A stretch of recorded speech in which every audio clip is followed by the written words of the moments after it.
हरे कृष्णा। इसीलिए पाप मोचनी एकादशी व्रत को माना जाता है महत्वपूर्ण। जानिए व्रत का महत्व और नियम। हिंदू धर्म में पाप मोचनी एकादशी व्रत को बहुत ही महत्वपूर्ण माना जाता है।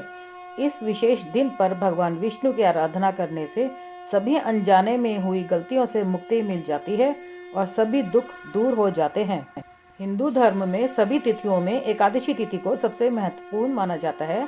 प्रत्येक माह के कृष्ण एवं शुक्ल पक्ष की एकादशी तिथि के दिन व्रत का विधान है। शास्त्रों में बताया गया है, एकादशी तिथि के दिन भगवान विष्णु की पूजा करने से और व्रत का पालन करने से साधकों को सभी पापों से मुक्ति मिल जाती है। हिंदू पंचांग के अनुसार चैत्र मास के कृष्ण पक्ष के एकादशी तिथि को पाप मोचनी एकादशी कहा जाता है। यह व्रत इस वर्ष 18 मार्च 2023 शनिवार के दिन रखा जाएगा। शास्त्रों में बताया गया है कि मनुष्य जाने अनजाने में कुछ ऐसे पाप कर बैठता है जिसके कारण उसे इस जीवन में व अगले जीवन में दंड भोगना पड़ता है। ऐसे में इन पापों से बचने के लिए पाप मोचनी एकादशी व्रत को बहुत ही महत्वपूर्ण माना जाता है। जानते हैं पाप मोचनी एकादशी व्रत का महत्व और इसके नियम। धर्म ग्रंथ और पुराण में बताया गया है कि एकादशी व्रत रखने से व्यक्ति के सभी कष्ट और दुख दूर हो जाते हैं।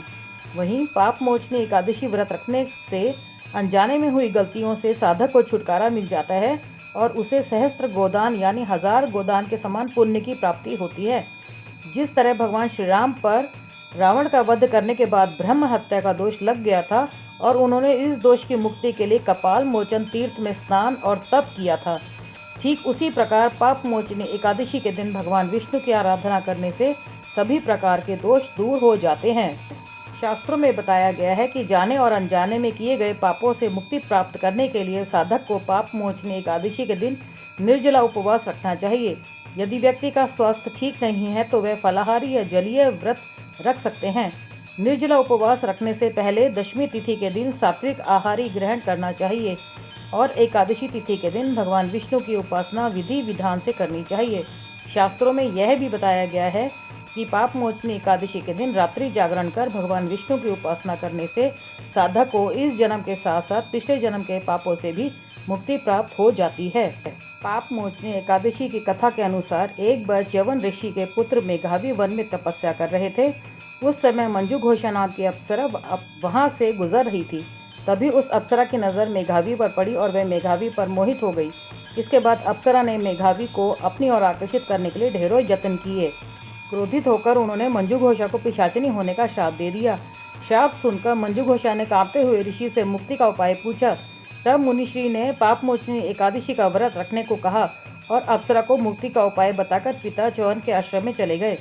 पुत्र के मुख से श्राप देने की बात सुनकर च्यवन ऋषि ने पुत्र की घोर निंदा करते हुए कहा कि तुम भी अब पाप मोचनी एकादशी का व्रत का पालन करोगे। मंजू घोषा ने व्रत का पालन किया और पिशाचिनी देह से मुक्त होकर देवलोक को चली गई।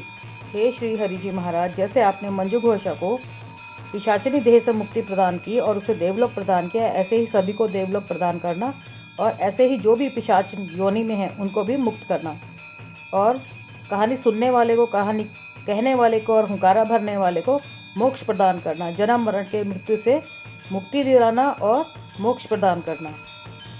जो एकादशी व्रत का विधि विधान से पालन करता है, श्री हरि जी उसे जन्म मरण से मुक्ति प्रदान करते हैं और मोक्ष प्रदान करते हैं।